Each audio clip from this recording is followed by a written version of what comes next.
Welcome to Chillin' 101. We hope this video helps.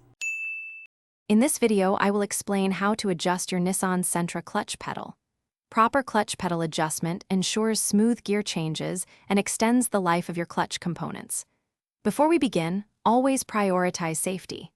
Disconnect your car's battery and wear appropriate safety gear, such as gloves. You will need a few basic tools, including a 10mm wrench, a 12mm wrench, and a measuring tape. Now, let's locate the key adjustment points. Carefully look under the driver's side dashboard above the clutch pedal. You will see the clutch pedal assembly. Identify the pushrod, which connects the pedal to the clutch master cylinder.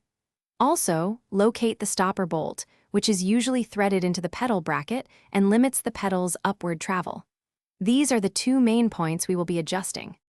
To begin the adjustment, use your 10mm wrench to loosen the lock nut on the pushrod. Then, rotate the pushrod to raise or lower the pedal height and change the clutch engagement point. Next, adjust the stopper bolt to achieve the correct amount of free play, typically 10 to 15mm, or about 1/2 to 3/5 of an inch at the top of the pedal's travel.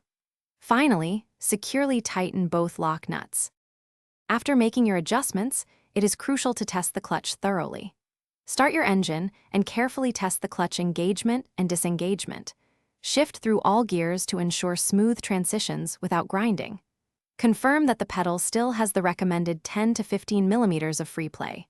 Finally, double-check that all lock nuts are securely tightened to prevent any future movement. You are now ready to enjoy a properly adjusted clutch. Thanks for watching. Consider subscribing if we helped you.